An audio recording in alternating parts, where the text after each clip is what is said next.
have a house, right? You could charge $300 a night. Times that by 30 nights, that's like $9,000 in revenue you could bring in. And let's say your all-in expenses monthly is maybe $4,000, $5,000. Your return on investment is more. 100K a month. Yeah. People should diversify their money or should really stick with one thing, go all in on that, and then start getting into other areas. Welcome back to another episode of the Millionaire Essentials podcast, where we give you all essentials to be a millionaire. You know I'm one of your co-hosts, Brandon the Provider. Yes, sir. You know it's Tevin Facey here. And listen, y'all, so we got another special guest. Mr. Airbnb. Woo, we had a Miss Airbnb before. Yes, we did. Now we have a Mr. Airbnb. Y'all know each other? No. Nah. Mr. Short-Term Rental. Yes, sir. Yeah, yes, sir. Mr. Midterm Rental? No. Oh, just short-term rental? Short-term rental. Yeah. All right, we got a specialist here. We got Mr. Eugene here. Perfect. 1,000%. Tapping in all the way from Tampa, Florida. Appreciate you for coming out here, man. 1,000%. I know that weather a little bit better out there, huh? Oh, yeah. Up here, cold, bro. I'm like, yo. Hold on. No. See, you missed the weekend. That's what it was. The weekend, it was fire. It was fire. And then, you came. It always happens. When y'all people from the South come up here, y'all take the heat away from us. Listen, everywhere in the Florida is a weekend. Every day. Every day is a weekend. You got to pull up to Florida. Every day of vacation down there in Florida. Oh, man. See, that's the problem right there. I don't know how we're going to get any work done. But Mr. Eugene, man, appreciate you for coming out here, blessing us with your presence on the Millionaire Essentials podcast. One of the things we do up here, we talk to a lot of business owners, a lot of entrepreneurs, a lot of successful people. There's a lot going on in the world today. There's a lot going on in the market, right? Yeah. The real estate guy's laughing. The real estate guy's looking at the market and laughing. Yeah. So you do Airbnb, correct? Yep. So Airbnb short-term rentals, as you just corrected me, not mid-term, short-term rentals. Yeah. So give a little breakdown, a little introduction of who you are, how you came to be, and what is this short-term rental thing? Yeah, 1,000%. So just like I mentioned, I'm originally from South Florida, Miami, Florida. And one of the things that got me to become an entrepreneur, just kind of like where I grew up from, didn't come from money. My mom died when I was very young, 9 years old. So, going through that, my dad was working 2 jobs, put food on the table, growing up on welfare. So I put something in me that, you know what, I got to do whatever it takes to become successful. So growing up here, go to school, go to college, you do what? Just get a job. We all know that leads to just over broke, having a job. So I fell down that trap. Graduated college and, got my corporate job, still was living paycheck to paycheck. So I realized that for me to really have financial freedom, I got to become an entrepreneur. You know what I'm saying? I got to have my time and have the money at the same time, but really to be a blessing to my family and live the life that I want to live. So very first business I got into, a lot of people don't know, I got into the car business. You know what I'm saying? Because one of the things, I like cars. You know what I'm saying? So I thought of something, what can I do where I'm kind of passionate about that I like? I got into the car game. So I did that for about 6 years. And then we kind of tapped into the financial services game where we, tapped into credit because we did a lot of, finance deals and things like that. So we helped a lot of people with their credit. And, one thing I was always thinking about, how can I invest my money, right? Because a lot of times, when we get money, we just blow it. You feel me? Like we get it. All right, I got some money. We spend it before we even get it. We think about, okay, when I get some money, I'm going to buy this, I'm going to do this. And I said, you know what? I started realizing that, once I got into different rooms, they talked about investing, right? Have your money work for you. Sometimes as an entrepreneur, we get to a point where we're all chasing money. So I thought about how can I invest my money and have my money work for me. So it was through real estate. So me and my wife in like 2016, 17, we bought a duplex, a multifamily. And it was good. It's an asset. It appreciates over time, but the profit margin sometimes is low because after you pay the mortgage, you only probably seeing like $500, $400 in profit after you're paying rent. Then you got to do the repairs. So I thought to myself one year, what can I do where I can invest my money into and I can make quick cash flow? I say, if I get another duplex, I'm going down the same path and take me like 2-3 years to break even to even see a profit. So I heard about Airbnb, right? Where you could charge daily. And that for me made sense. Instead of collecting a check once a month, instead of getting paid once a month with regular rental, with Airbnb, you could get paid daily, weekly, monthly. And you have a way to get quick cash flow. So that's what really got me and my wife into it. And, that's the name of the game. You want to be able to have cash flow. You want to have a way to get paid daily because kind of think about it. Every day you live and you got bills. You got electric bill you got to pay that you're using, house bill, if you got kids, I don't know if you guys got kids, but if you got Yes, kids, sir. Yes, sir. it's expensive. Yes, it is. Man, So tell me about it. I just had my daughter's birthday yesterday, boy. I tell you, I spent a lot of money.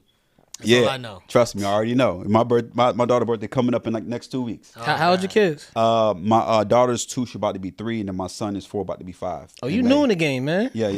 Oh, y'all veterans. Nah, Y'all veterans. No. I mean, Don't make it seem like that. My daughter just turned 8. His daughter 8. my daughter about to be 9, so I'm about to be a NBA veteran. Okay. God. I'm about to be an NBA veteran. I'm about to get my second, third contract. And I got a newborn. You on your second contract, Yeah, I am. Okay. I got I'm past my rookie. I'm on the. but you got 2, so you about to get a max deal. Oh no. Yeah. I'm about to be up. Max contract deal. Okay. I'm getting a LeBron deal. I gotta get the sponsorships too.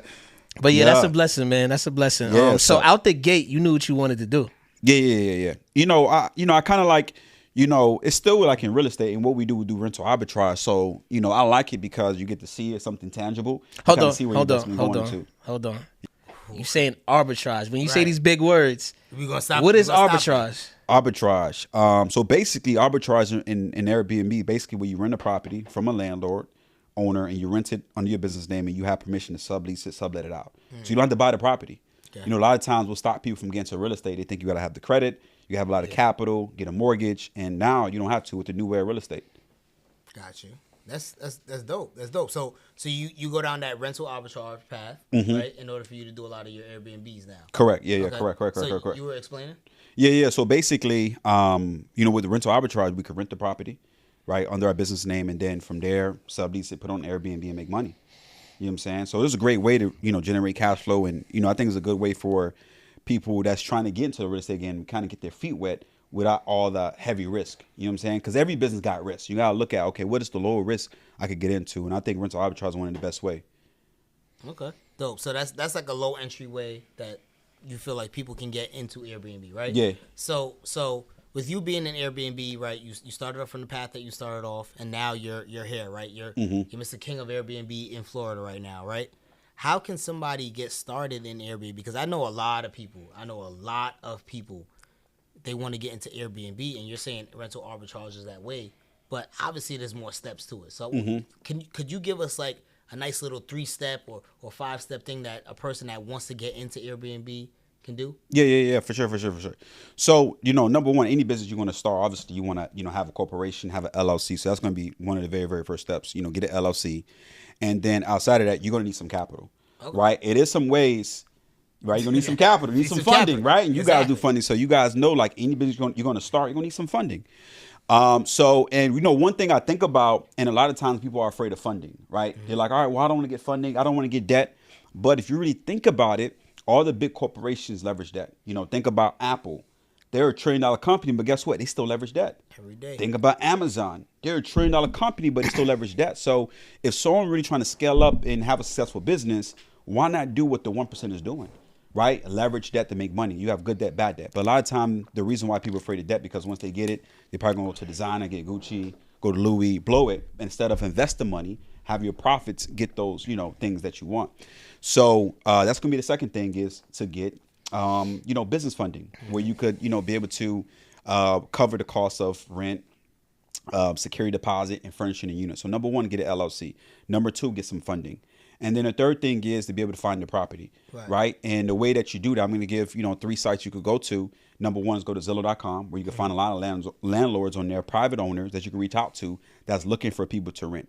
And right now, to me, is the best time to actually get into the game, because of the economy. And right now, landlords are looking for people to rent, but some people may not rent. They may not have the money to rent. But if we're looking at it as a business owner, we're going to use that property to make money. Correct. Right? So it's going to pay for itself. And then the last thing, the second site is going to be, hot pads, where basically you can find other landlords that's okay with subletting the property. And the third thing that we leverage is we partner with realtors, right, nationwide, where basically the realtor will go out there partnering with a owner and talk to that owner on your behalf. They'll let you rent that property, right, with permission to do Airbnb. So again, you don't have to buy the property. You can partner with realtors, and then you don't got to pay them, because they get paid from the owner once the lease get done. The owner will pay them a commission fee. So basically, you got a realtor working for free on your behalf, Gotcha. right? Gotcha. So I've heard a lot of Airbnb horror stories, right? Yeah. Coming out of COVID, we was at a time where traveling, was at an all-time high for a certain point, and then it kind of died down.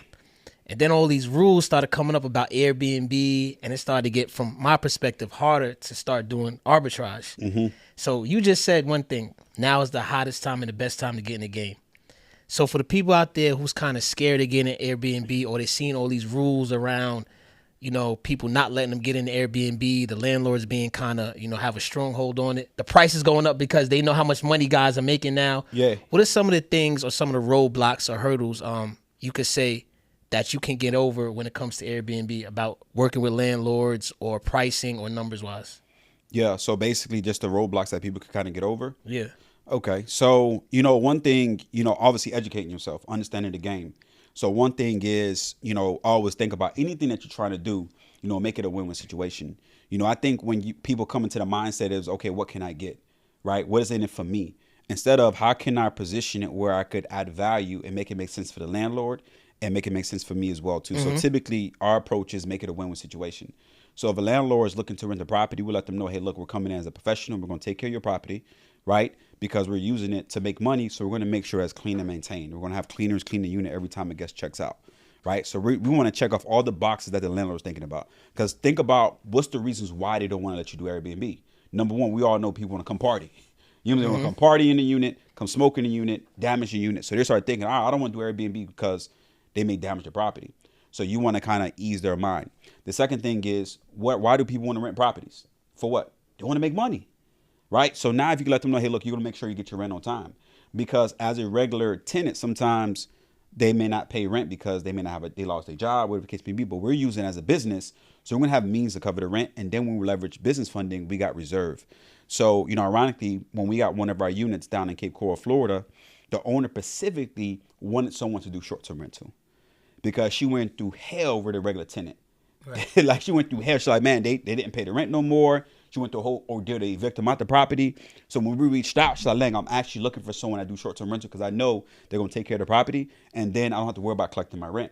And that was our position. Like, hey, we're going to take care of paying you your rent on time. Yeah. And second, we're going to take care of the property. So she gave us an okay to actually do Airbnb, whereas a 4-bedroom, 3-bathroom, private pool, big house. But now we got the permission to do Airbnb, which we've been using it for the past 4 or 5 months, and it's been very profitable. So once you kind of check off all the boxes that the landlord is thinking about, they're going to most likely give you that okay. Some may say, no, that's fine, but go to the next person. And then one thing I think about where it may be roadblocks is basically because, sometimes you have regulations that may be popping up. Hey, you got to go ahead and get a license to do short-term rental now, or you can't do it in the city. What that does is sometimes it may seem difficult, but it's going to weed all the people that's not serious. You know what I'm saying? In the game. So now people that's in the game, guess what? You're going to be able to maximize and make profit because people that's thinking about it don't want to get into it because they may feel like it's more difficult. You know what I'm saying? So it's some hurdles and roadblocks, but the number one thing is the education and knowledge. Understand the game, understand the numbers. And one thing that we do is we look at the comps. In real estate, you look at comparables. So we do the same thing in Airbnb. We look at data. How much can this property make us based on the address and location? 2 sites I'll give you could use to do that is going to be AirDNA. That's going to allow you to see the comps in the area. How much money you can make on that property. What's the occupancy rate? What's the annual revenue you can make? What's the profit you can make on that property after expenses? And the second site you could use is B&B Calc, right? They'll basically give you a calculation on that property as well, too. They'll give you like a 7-day free trial. So now you know the data points. And then they'll also tell you what is the regulation in that city. What's the rules and requirements in that city with B&B Calc. Gotcha. Slow down, man. Slow down. Because he's been. I wanted to jump in, boy, but that mic was on fire. Yeah. Now he's going in. So the AirDNA and the B&B Calc. Yeah. Oh yeah. So that's gonna be your best friend. He giving out all the sauce. Yeah. He giving out the ketchup, the mayo, barbecue, the mustard, hot sauce too. It's a chopped cheese. Oh, okay. Well, you ever had chopped cheese? No. Is that a New York thing? Yes, sir. Okay, no. I may have to try it then when I'm out here. Oh, you gotta get chopped cheese. You gotta get chopped cheese. But right. So this is the Millionaire Essentials podcast. We do funding, right? We talk about money. So essentially, my next question is, how much money does it cost to get into this, right? Because obviously, like Brandon said, there's a lot of people that want to get into Airbnb. So yes, we do funding. Hi. Millionaire Essentials. You can come to us. We can get you the funding. But how much does a client or how much does a person have to actually put into getting started with Airbnb or just short-term rentals? Mm-hmm. And then how much do you think a person could potentially profit, depending on the area? 1,000%. Yeah. So number one, I always, for me, I always think about worst case scenario, right? I always also think about holding costs as well too. So I always recommend a new person looking to get into a new investor have at least $50K in funding, right? So that way you have enough to get your first unit. The cost of your first unit is typically anywhere between 10 and 15K. Right, to get into your first unit. So typically average rent will be anywhere between $2,000 to $3,000. The owner may want first and last month rent and then furnishing a unit as well too. So typically 10 to 15K to get into your first unit. And then I always like to have people to have reserve, have like another 30K in reserve, just in case you got some holding costs to maybe cover some miscellaneous expenses. So I'll say about 30 to 50K to have in funding, right? And it's a lot of banks out there. Obviously, you guys know that give you 0% interest for 6 to 12 months. So that way you're just paying straight principal, and now you have a way to make quick profit. And then a couple of cities that you could tap into is like Nashville, Florida's a great market. People looking into it, Texas. And I always tell people, if you're looking to make 6 figures in this game, have at least 4 units in your portfolio to make it easy, 100K a year. Gotcha. And do you? So my fault, Brandon.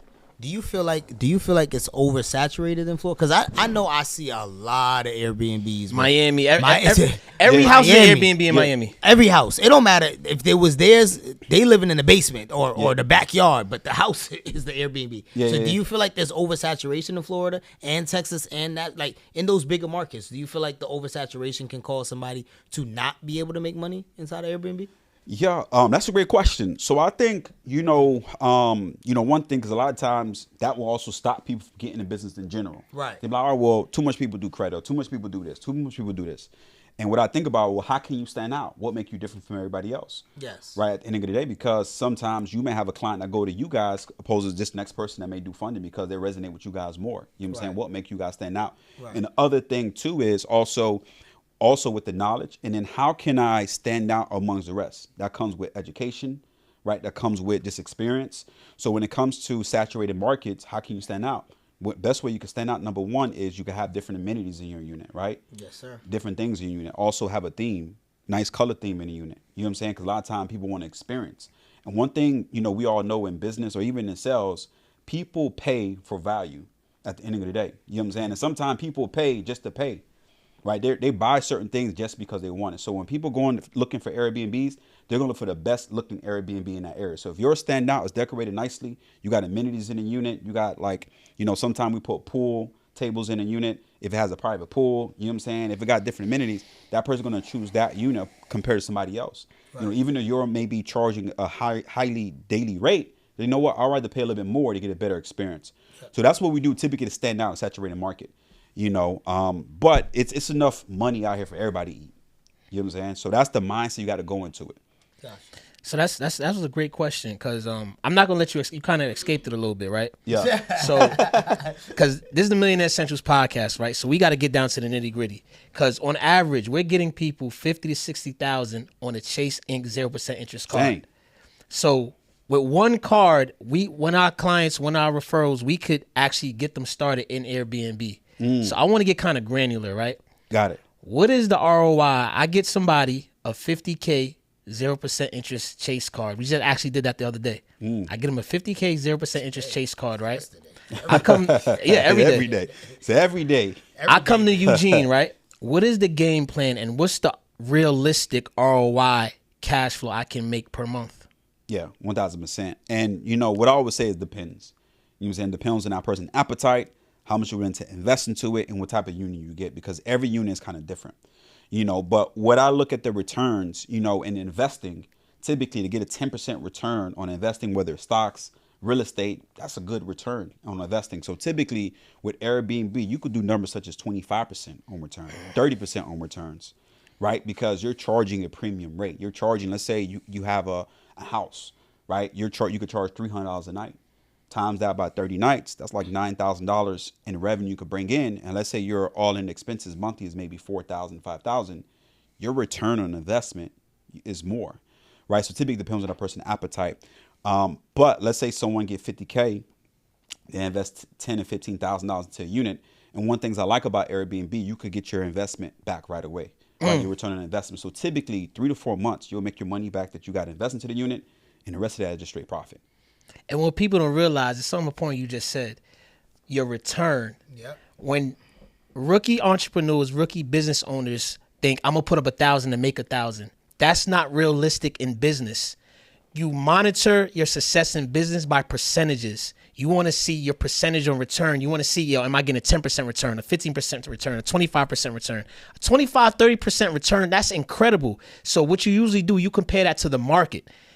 I don't want to look at the market now, but on the market, the average, you usually getting what, like 7-8% return? Yes, 70%. So if you're beating the market times 3, times 4, that's an incredible return. That's how you measure your income and success as a business owner. But I think the problem now, right, and this just comes with social media, right, and it comes with the news, it comes with social media, it's too popularized, right? So meaning popularized in the fact of people can make too much money too fast. Correct. So now when they see that, It's not realistic. it's not realistic to them, but they feel like, yo, if I put 1,000 up, I should be able to get 1,000 back.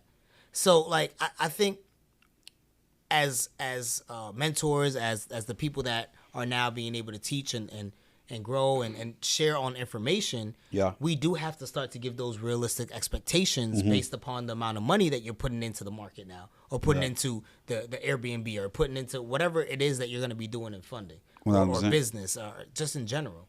So I think that's something that we have to start to talk about ourselves. And what people don't realize, especially with what's unusual about Airbnb, like he said, it is fast cash flow. Yes. And actually, if you leverage the 0% interest credit card that we get in clients, it's an infinite return because you never put up your own money. Yes. Correct. And with people like Eugene, how his experience and how he's doing it in Florida, that's what's special about Eugene. He has a lock hold in one specific market. So if I was going in Florida, I'm hitting Eugene up because he knows that market in and out. So what does it look like? One of my questions is, you specialize in arbitrage, right? Do you have plans on buying? What do you feel about buying? Or are you just specifically, I rather arbitrage? That's a great question. So, and that's why I like arbitrage, because now you can see, hey, this is a great investment. If it is, let me see if I can talk to the owner to buy it. Yeah. And that's what we've been doing as well, too, having conversation with the owner. Like, hey, well, would you be okay with letting us buy this property? So we're in negotiations with 2 of the property owners because it produces great returns on on the property. So we're negotiating with one. And the funny story is, one of them, me and my wife are getting the house built, so we rented a spot. And once our house was finished being built, we left and we asked the owner, hey, look, well, can we renew the lease? But, is it okay for us to do short-term rental? They gave us an okay to do it. So we left all of our furniture there, right? Moved into our other house, got brand new furniture, and been able to use that for Airbnb for about 3 years, right? And then now I'm asking the owner, like, yo, do you want to sell it? Because we've been using it for 3 years and it's been straight cash flow. He actually lived up here in New York. They left Florida, moved to New York, and that's never came back since. And that's what's special. You get a lot of snowbirds. Hey, you know what's going on? He moved to NY. He ain't go back since. Yeah, you know what's up. I mean, that's what people in New York do. We get rich, we move to Miami. Exactly. Well, You're like, I ain't and going then to sometimes you get a lot of times you get the first right of refusal. So you in a catbird seat when they want to sell. Yeah. So yeah, I think that's a good way to really see, okay, this unit make money. Let me see if I can go ahead and potentially buy the property. Because for me, I'm still a fan of, buying properties because the asset. Sometimes we still got to have a long-term mindset in mind. Like, you know what? Let me get some assets. That's a long-term play as well, too. It could appreciate. I could take out equity. So many things you could do with properties that you own. So, yeah, I think that's a good way to tap in and see if it's a good fit to buy. So I got a question, right? Because you're talking this Airbnb stuff. You're talking the money, right? Is Airbnb your only business that you do at this current moment? Outside of mentoring and helping with others, but is Airbnb the only business that you do at this current moment? It is. Yeah. Okay. And that's a great point. That. It is. Because for me, I've been an entrepreneur going on 15 years. You know what I'm saying? And starting early in my career in entrepreneurship, one of the biggest mistakes that I was doing was trying to do too many things at once. A lot of times you hear people say 7 streams of income. Get 7 streams of income is like it's 7 streams inside of what you're doing. I think that's not 7 different businesses. Yes, correct. That's what people miss. Yeah. And they do so many different industries and doing this, and people come back, you should do Turo. I'm not knocking it, but you should do this, you do this. I'm like, yo, like you could find ways to make money within your business that you're in, within your niche. So I made that mistake early in my career, entrepreneurship. So now I just focus on one thing. How can I make money in what I'm currently doing? You know what I'm saying? So that's kind of where I'm not looking to do different things. Obviously, I'm looking to probably put money into different investments, things like that. But I'm locked into what I'm doing right now because, one thing I learned from one of my mentors is very difficult to chase. It's very difficult to chase two rabbits at the same time. Yep. You ain't gonna catch it. You know what I'm saying? So you got to focus on one thing at one time. Same boat. My man. Usain. So I think if you listen to this right now, one thing that new entrepreneurs need to do, or even current entrepreneurs, focus on one course until successful. Yes. A lot of time we trying to do so many different things at one time. I do this, and like you ain't gonna have no success that way. That's dope. All right, it's a lot going on today, right? It's a lot going on in today's world, right? I ain't gonna ask you who you voted for. I know y'all Florida boys get a little defensive when you talk about politics. I ain't gonna ask you none of that. But there's a lot going on with the tariffs, the market, the current administration, right? Mm-hmm. The real estate guys are saying they're laughing at the stock guys. They laughing at them, right? Because the stock guys is always bragging about how much money they make so fast. I just clocked out in an hour. I made $10 million. Like, you know what I'm saying? So I was always a fan of what has appreciated since the dawn of time, basically, land. When man is civilized, what has always appreciated? Yeah. Land and precious metals. That's it. It's always going to be a solid investment, right? So how do you feel about the current state of the market going on versus real estate, right? I know you're kind of a real estate guy, but do you feel like people should diversify their money or should really stick with one thing, go all in on that, and then start getting into other areas? Depending on where you at, always depends on that person's situation, because everyone's situation is different. Everyone's financial status is different. So, if you're in a position where you can invest in different things, yeah. I think right now, I think it's a time to start looking at different things you can invest into because stuff is on sale. Even stocks, stuff is on sale. Real estate, everything's on sale right now. So you gotta look into that as well too. And I was reading this book, and it talked about I think it's King Solomon. Talked about King Solomon. Talked about something that he mentioned. It was like, when opportunity presents itself and you're not ready, you're just wasting time. It was a quote like that. So sometimes we have to get prepared. You want to be stacking, saving money because when opportunity presents itself, guess what? You're ready to take advantage of that opportunity. So now, of luck, when hard work meets opportunity. Yeah. So right now, it's opportunity to look at, okay, let me get this. Let me invest into this stock because it's on sale. Let me look into different real estate because it's on sale. So if you're in position to invest in different things and there's opportunity that open up, lock in on that. That's the thing, being in position. Correct. People think the same opportunity is going to come back. No. It's not. It's not. There's things that can happen once every 100 years. That's every 20 years. Yeah, that's it. You missed it. That's it, yeah. Kind of think about when early stages of crypto, when it first got started, man. I know a lot of people wish they early got stages started. of Apple, early stages of Amazon, early stages of Google. You know what I'm saying? Talk about me, early dog. stages of everything. But I had the opportunity. It was fun. We good. We went. He one of them guys. I had the opportunity. I could have put $20. I would have been $20 gazillion up right now. I'm not gonna talk about it for a long time. But I met Jeff Bezos when he was just a person I was working with. He actually invested into Bitcoin, and I was telling him, I don't even know what you're talking about, bro. And he had I think it was 800 Bitcoins at the time. Wow. I'm like, bro, I don't know what you talking about, what this is, nothing. Wow. At that time. He got his own jets right now. He's telling me right here. I never spoke to that man again.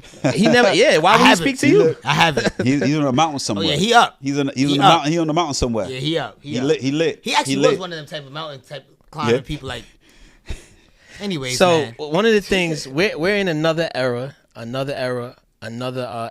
world economical situation coming from COVID, where a lot of corporate employees, I like to say 9-to-5 employees, a lot of hourly employees are seeing this is not it.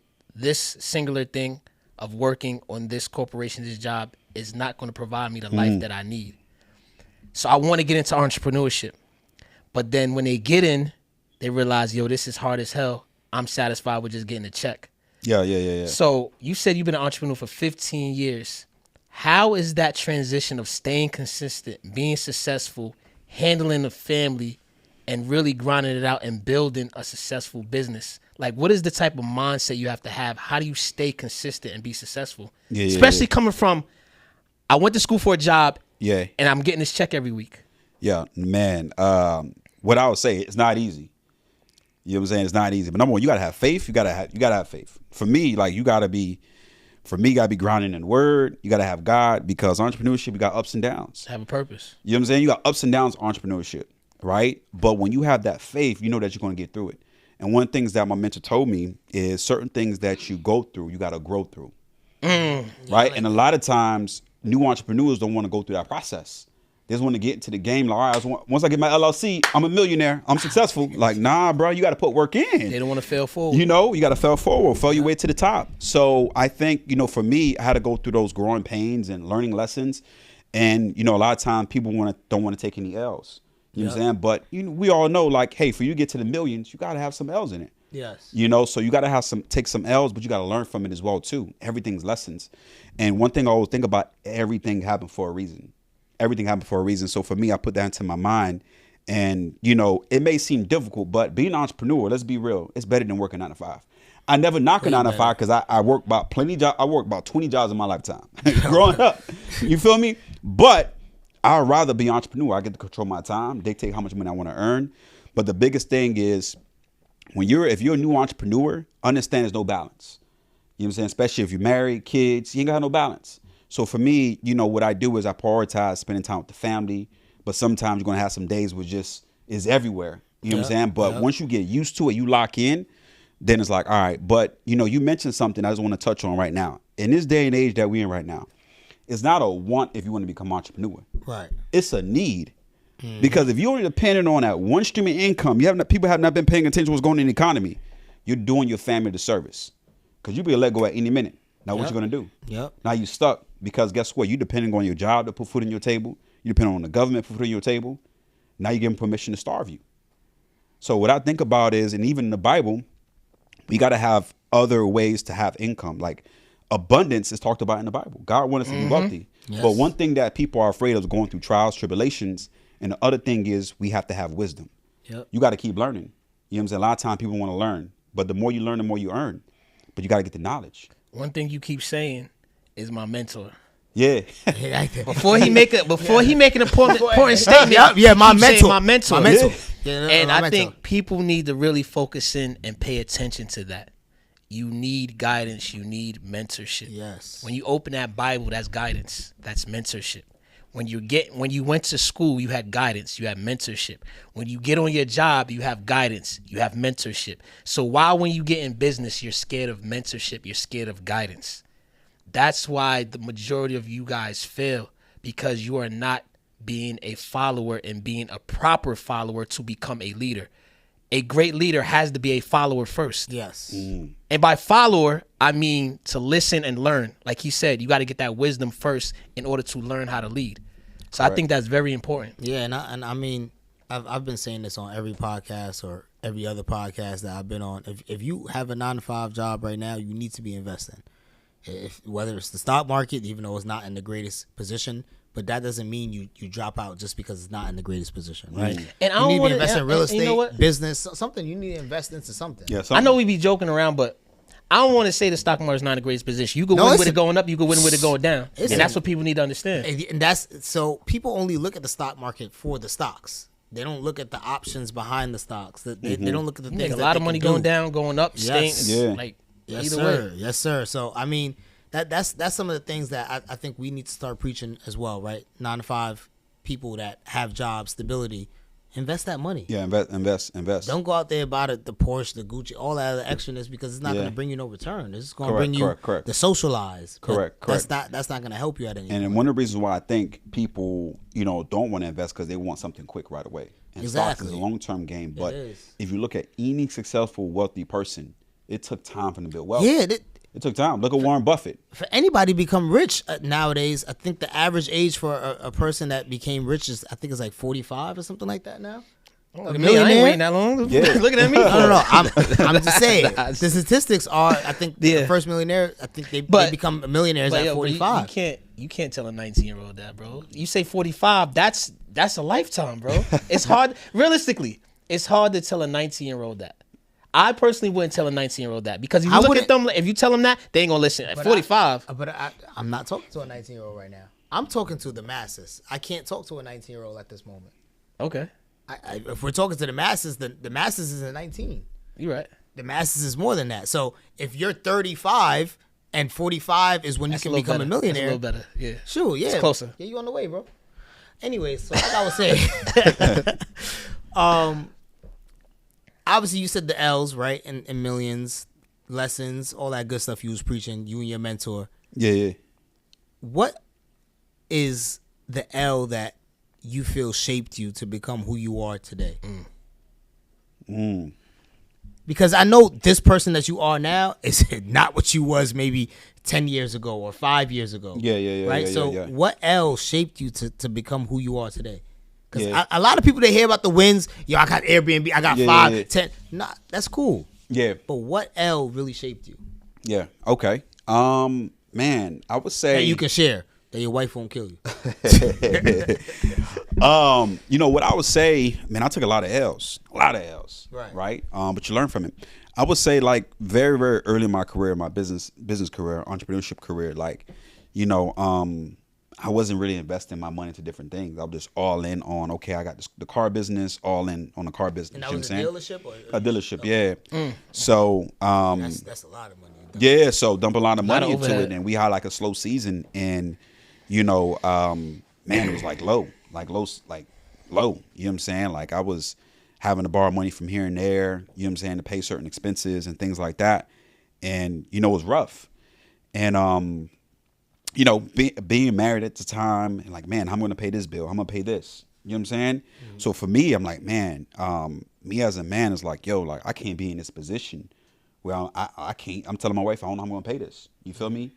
So we just had to figure it out. And, you know, one thing I learned was, and one of the things that, because of that, which I'm still pissed to this day, and made me think about it, bro. Like real talk. Oh, you just got him. You brought up memories. He tight. I know. Like, I'm thinking. Like, golly. Yo, I ain't going to. So I end up like having to let go, which is a good investment. Me and my wife like shoot ourselves to this day, like in the foot, because we at the dealership. Y'all still here? No, I'm talking about in the foot. Yep. The foot's still here too. But man, when we ended up buying a commercial property, like we got a mortgage on the commercial property from the landlord, so we did an owner finance deal on the commercial property where we had a car dealership at.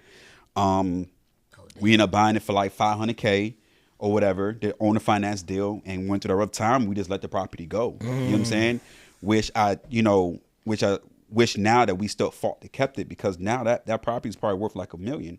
Now they're going to build apartments on it and things like that as well too. So it's like, because we was not in the position, because we wasn't too financially savvy, and we just all in on one thing. You know what I'm saying? And then you also, like the vision at correct. Point too, yeah. So now I'm like, you know what? We're going to invest into different things. We're going to be good stewards with the money. And I think that's important as well too, as entrepreneurs. Like once you start making money, put money back into the business, put money into different investments, save money, be good steward with your money, because that's important. You know what I'm saying? So I think, your personal financial habits is also going to lead into your business. Because the way that you do one thing is the way that you do everything. So if you got bad financial habits now with your personal finances, when you get into business, it's going to be the same exact thing.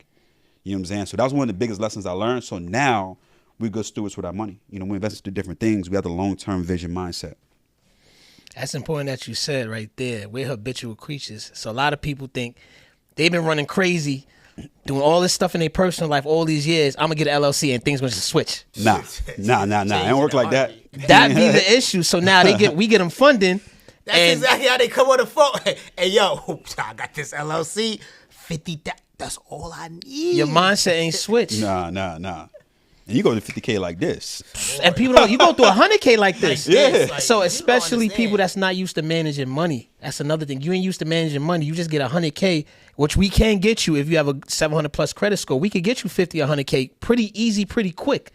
And you've never been used to that. You're going to mismanage money. So one of the most important things that you do, and I want you to kind of get into this, how are you taking your students, your clients, your mentees from that 1 to 4 units with your process? Good so question. They won't mismanage that money. Good question. So one of the things that we do is we first They get the LLC, obviously. They have credit issues. We get the credit on point, right? Get the credit in order. And then we give them the game, educate them, right? And we let them know, okay, well, this is what you need to do to get your first unit. And then also is having a budget as well, too. So we give them like a profit calculator to be able to calculate their expenses that they're going to have in a business, calculate, okay, well, I know what my potential profit is going to be as well, too, right? So now when they're doing the business, now they can kind of see where their money is going to, you know what I'm saying? And then we give them the blueprint on how to get 4 units, how to find those properties and guide them through the process, you know what I'm saying? And we're not building a business for them, like we're building it with them. You know what I'm saying? So that way they can learn and have that experience, which is very, very important, because sometimes people skip that experience process. So, you know, we're coaching them. We're not going to baby them and be like, all right, we're going to do, no. We're going to coach through the process so you can learn, right, how to get to those 4 units and then also how to manage it as well, too. You know what I'm saying? Because we give them expectations like, all right, well, you get this business credit now. It's not to blow the money. It's to invest it. Because a lot of times when people see money, oh, I'm going to spend it. I'm going to do this. No. Invest the money. Once you start making money, pay back the bank and you keep the difference and you keep rolling. Got you. Okay. I mean, he said it there. So I want to ask you another question on top of that.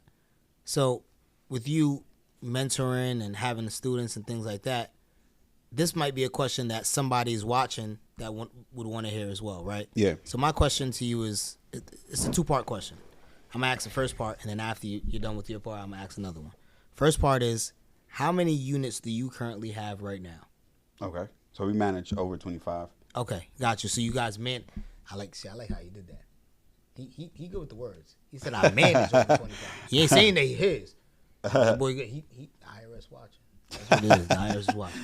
But That's a lot of units, man. that is. So you do this virtually? Yeah, we do it virtually. And then the other thing, too, we have systems into place. So we create like a virtual front desk. So we have VAs. That's exactly what I was just about to ask. What happened? You good? That sound like laptop money you making right there. Oh, dog. Because we like to call it laptop money. He's starting. So you teaching your clients and your students to do this virtually. They don't have to be in Tampa. They don't have to be in Miami. Nah. I'll fly down every weekend. I need an excuse. Yeah, no. I we need an excuse. We have to check the unit. Yeah. You got to make sure, the handyman ain't check it that week. But I think that's important. Yeah. If I'm in Minnesota, I can have a rental Airbnb in Miami and cash flow every single month. Yeah, we got mentees right now. We're mentees that's from New York that got units in Florida. They didn't even see the property. And they're cash flowing. You know what I'm saying? Because we show them the different systems. Because you can manage it virtually. Now, we're in an online space right now. We want to leverage it to have the freedom. So now businesses that we do, like for me, I'm thinking about, hey, I don't want to be doing a lot of physical labor. I want to be on vacation. Earlier this year in February, me and my wife went on a 7-day cruise for 7 days. And the business is still running without us. We can manage it anywhere we at in the world, as long as we got laptop, phone, and internet. You know what I'm saying? Because we create a system. So we have a VA team that do the guest communication. And that's exactly what I was about to ask. What's your systems? Yeah, so systems are very, very important. For me, systems stand for save yourself time, energy, and money. Mm-hmm. It stands for save yourself time, energy, and money. You know what I'm saying? So very first thing that we have is we have a VA team. Guest communication, so they'll communicate with the guests, give them the check-in instructions, answering the question that the guests may have on the app. And then we got another set of VAs that will handle any maintenance requests or anything that breaks. They'll communicate with the handyman. Then we have another communication with the cleaners. They'll go ahead and schedule the clean. So when the guest checks out, they'll schedule the cleaning with the cleaners to go ahead and get the unit clean. So now it's automated. Obviously we oversee the business, see what's going on, but now we have the business automated. And that's what a lot of times new entrepreneurs fell at, is that they try to work too much in the business. At one point in the beginning, you want to work in the business to understand how it operates in any business. It don't have to just be Airbnb. You want to know how the business operate, and then you want to delegate. And that's how you're going to really scale, because if you're that person that you try to do everything on your own, I'm going to tell you right now, you're self-employed. This is exactly why I asked this question. And I had a feeling it was going to lead to this anyways. But that part right there where you said you got to work in the business so that you can eventually work on the business. Most people, especially the social media era, they don't want to work in the business. They just want to buy the business, or they want to do, they want to buy this, they want to do that. Like they don't want to work any longer. People don't want to work. No, they hard work being is lazy. gone. Yeah, they want to be lazy. No, you got to work. You got to work. You got to understand how the business works. Exactly, and that's part of the problem that I feel like that a lot of people and younger people, your 19-year-olds that you talking about, they don't want to do that anymore. Get mad at me, Yeah, bro. yeah. bro, yeah. You're not 19 no more, bro. I'm 25. If you want to be I'm 19, 25. I'm not 19. I'm 25. My bad. Okay. that's what happens. Okay, Okay, right. my bad. Well, you're not 25 anymore, neither. So for all those people and the younger people that are watching, you have to put the work in. No matter what business you get into, if you want to get into funding, if you want to get into Airbnb, you want to get in real estate, you have to put that. That's work the only thing in. that works. You gotta do the work. That's it. You gotta be work. And that's another point, right? People think when you get into mentorship or when you pay for services, it's supposed to just happen. That is the start of you learning, and that's the start of you putting in the work. So a lot of people fail. This is the reason why a lot of people fail with mentorship, because they think they're going to do it for me. No. I'm paying, or I'm investing into a situation that's going to be successful for me. No, you're investing in yourself to grow. That's it. But that's when you have to. That's when the real work starts. That's it. Yep. When these basketball players and NFL players and all these athletes put in 20 years of work, when they get to the league, that's when it starts. So when you start that LLC, when you invest in that mentorship, when you get your first Airbnb, you just made the pros. You're a rookie. That's when it starts. You either going to fail, you either going to have a short career, you either going to go on injury reserve, or you're going to go in the Hall of Fame. Max contract, baby. Either or. Play it. So another question I want to ask you, right? So some of the things you said over here, a lot of times is family, your wife, right? Mm-hmm. That's one of the biggest things in entrepreneurship, in business ownership, that a lot of, especially as men, go back and forth with: time, family, kids. How are you able to manage and really maintain that successful relationship, that successful marriage through your process? Yeah. So, one of the things I learned is have the family involved. Have them involved with what you're doing as well too, so they know, like, all right, well, you're not just working, neglecting me, but having them involved in the business as well too. So, my wife working alongside me in the businesses as well, so she knows what's going on. But then also, also being intentional about, hey, you know what? Hey, let's have date night a couple times throughout the month. Put that on the calendar. You know what I'm saying? All right, when we hit this goal, we're going to go on vacation. We're going to go here. We're going to do something for the kids, right? And then have conversation with the kids as well too, because kids are young, but they're smart. They're smart. Like my son know, okay, well, daddy's working right now. I ain't going to bother him right now, right? But he knows, but once I'm done working, hey, I'm going to make sure I spend time with him. So it's all about having that communication. It's never going to be perfect balance, because stuff will just happen, or whatever the case may be, but you got to be intentional. And a lot of times, sometimes entrepreneurs, we may not be intentional. But one thing I always tell my mentees as well too is you got seasons, right? Just like you got different winter, you got different, weather seasons. You got fall, winter, spring.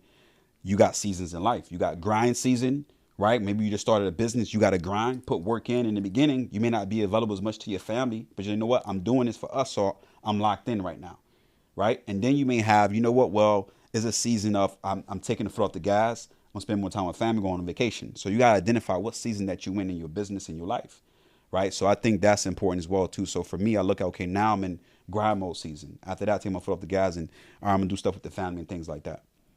Got you. Okay, that's dope. That's dope right there, man. I mean, you can't be 25 and just out there going crazy. I'm not 25. I'm not out there going crazy. I think you're 25. No, You're not 25. He's like, I'm not 25. Now he's not 25. I'm 26. Oh, okay. That's 26. 26. 26. Put some respect on it. 26. But man, I love that. I love that you include the family. I love that you tell that to your mentees as well, right? Your students, things like that, right? And I see this in like I think street interviews. What's the most amount of money you've made with Airbnb in a month, in a year, whatever it could be? In a month, man, we went crazy in one spring month.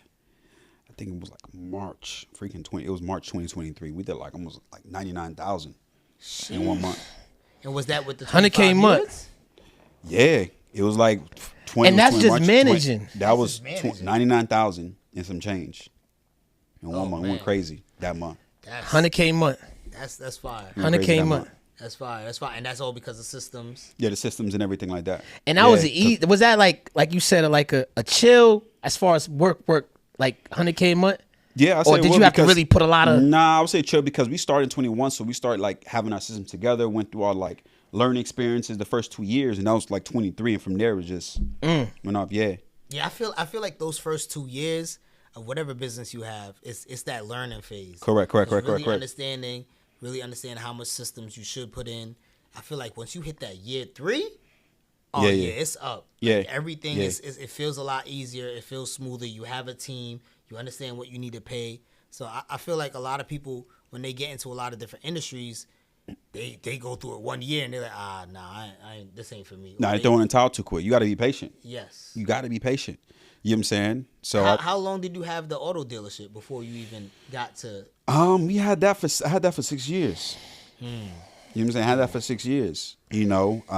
So I know you talked about you got into Airbnb. Sorry, I didn't mean to cut you off. No, you but what got you into Airbnb? Because I know you talk about Airbnb, but what got you in Airbnb? Like how did you get that first unit, or how did that go? Okay, no, good question. I know you say you already had a duplex. Yeah. How did it go? Like, how'd it go? Okay, so basically, once I began to learn about it, I started learning about Airbnb and short-term rental, and I'm like, all right, well, was it a family member, or was it just by accident? Nah, just learning.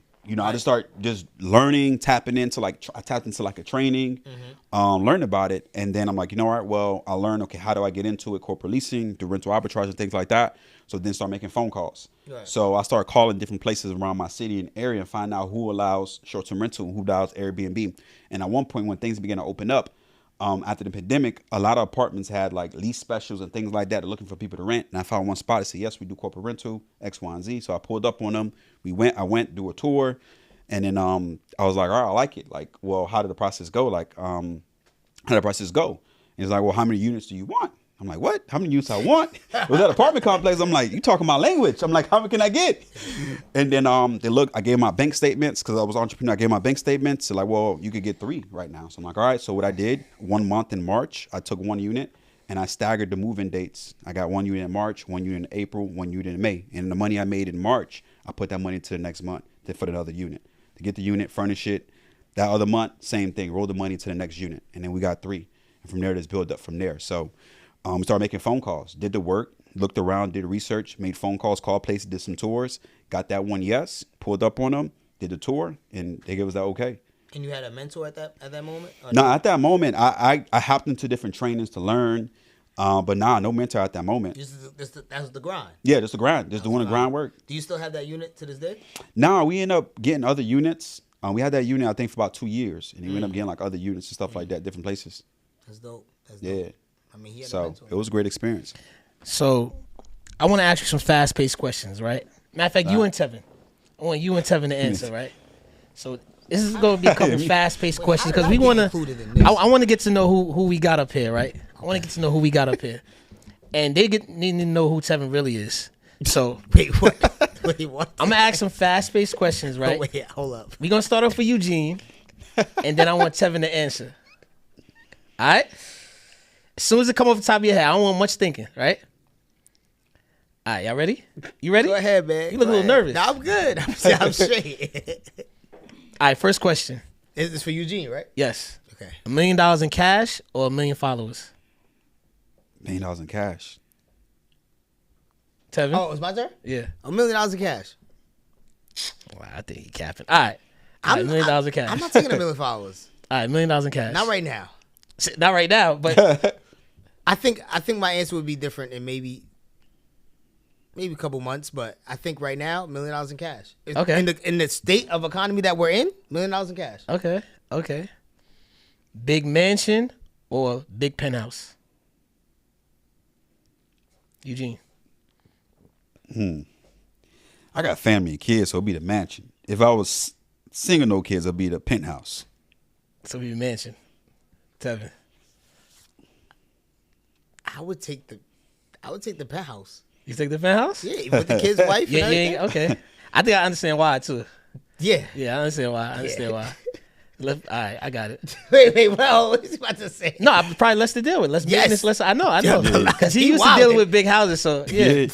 You know my answer. Yeah, you want the mansion. Yeah, you know my answer. You want the land. Yeah. You want the farm. Yeah. You want everything. You know my answer. Everything that's behind it, bro. You know my answer. He want to start shooting guns in the back. Yeah. He really a Republican. Yeah. What Then that he got said to? who First of all, look how we turned it on him down. I'm not a Republican or a Democrat. Oh, okay. You independent. Yes. You like Andrew Yang. Anyway, next question. Next question. You always make you forget the question, man. Lamborghini or Rolls Royce? Lamborghini or Rolls Royce? You're a car guy too. Man, it had to be the color and Rolls Royce. Rolls Royce. All right. Yeah. I'm same. Rolls Royce? I don't want that damn. You know what? You know what took me back to that? Remember the I8 our man used to have? Oh yeah. What that got to do with the Lamborghini? Oh, it's too small. Yes. Yeah. And it's way too low. Yeah. Especially you put tints on. Yeah. I'm not doing it. Give me the color then. Yeah. I'm short, so I got inferior complex sometimes. Whitney Houston or Beyonce? As far as like who could sing the best?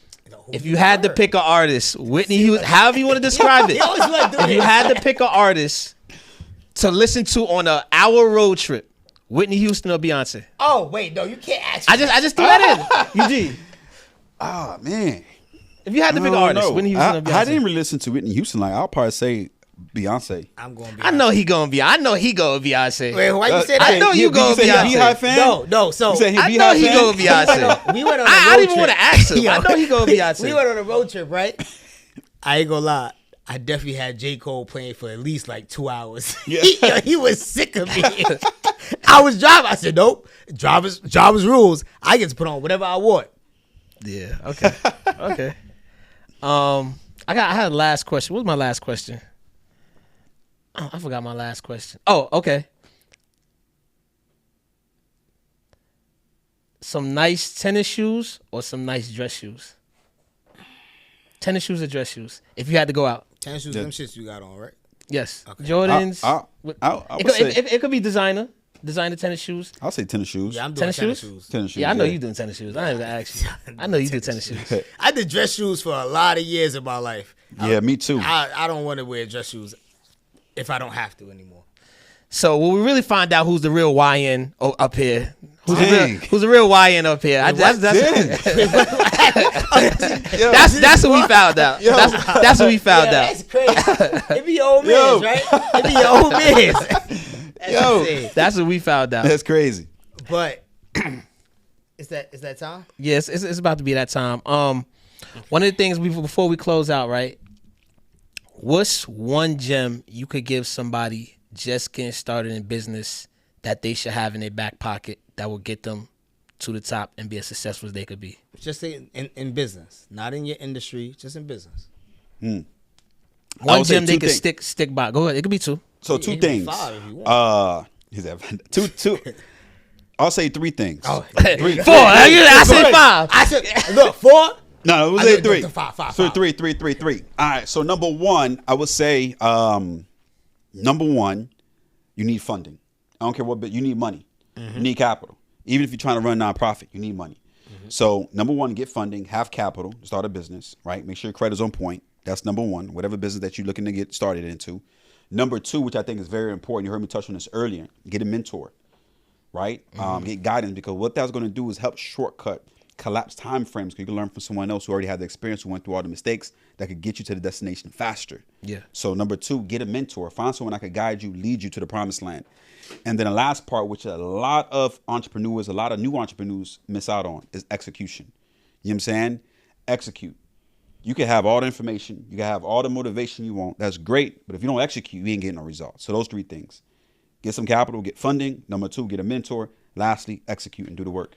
Question, right? And this had us go viral because Brandon wanted to say that. I'm not gonna bring it back up. I got you, bro. You don't gotta worry about it. Are you? Here we go. Go ahead, man. Is your family from Caribbean descent or? Yeah. My background's Haitian. I knew his name Eugene. I knew that. I I didn't want to say that. I mean, I do that already. Yeah, I ain't gonna lie. I already do that. He had to tell me that, but for the people, Yeah. I already knew.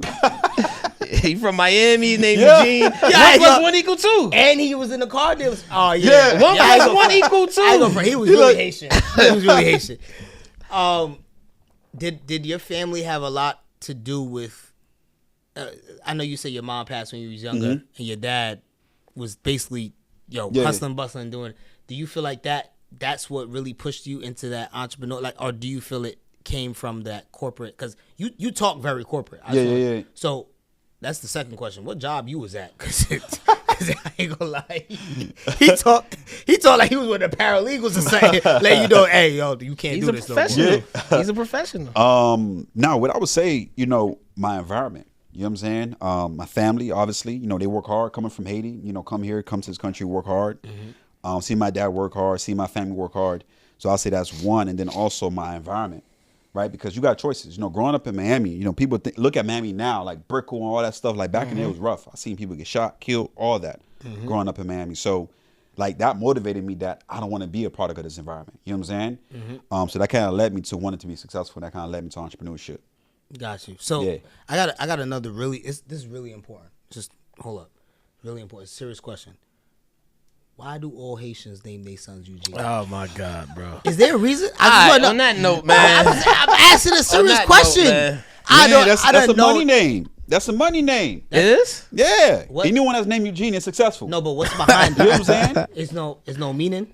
Nah. I don't. All right, so he just okay. Listen, Eugene, man, where can they find you? How can they get in contact with you? If I'm already, we gonna get some units after this. But how can they get in contact with you if they want to get some units in Florida? Where can they find you? Where's that? Yeah, so they can tap in with me on Instagram at MissEugene06. Okay. You know what I'm saying? Tap in with me. I do free workshops. I give them a free ebook.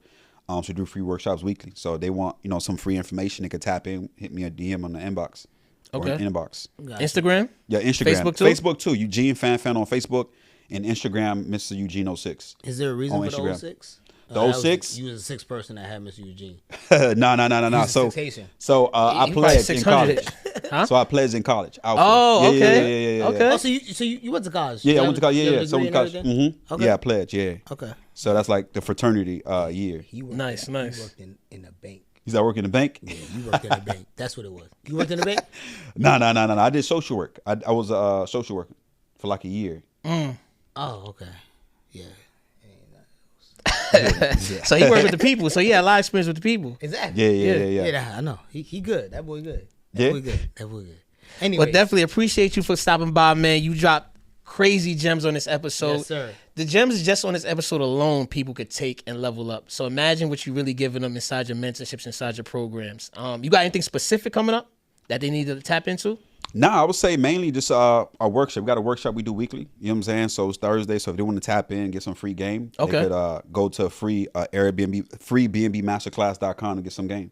Oh, that's dope. That's dope. So if y'all want to get an Airbnb, y'all want to get some short-term rentals and make the proper cash flow, definitely tap into Eugene. Hit us up. We going to get you the funding you need to get into some STRs, especially in this market. This is the Millionaire Essentials podcast. Y'all already know I'm Brandon the Provider. Yes, sir. And it's Tevin Facey. I hope y'all have a great rest of the day. My guy, Mr. Eugene, right here. Peace. That was dope. Peace. Listen, we just had a fire episode with our guy Eugene. Yes, He sir. gave crazy gems on how to get started in short-term rentals, specifically in Florida. This guy has managed over 25 plus rentals where he's given mentees game and information on how to level up in the Airbnb business, not just with regular rentals and real estate. If you want to get into STRs, tapping with our guy Eugene, you know we're going to get you the funding to get in there. We just got somebody $100K yesterday with 0% interest from Chase to level up in Airbnb. Yes, sir. Just make sure y'all go ahead and subscribe to the YouTube Millionaire Essentials. Make sure you catch us on Instagram, Millionaire Essentials. Brandon, Tevin, listen, y'all, make sure y'all catch this episode. Hit that little notification bell. This episode dropping yes, sir. soon. Yes, sir. I'll Peace. see y'all soon. Peace.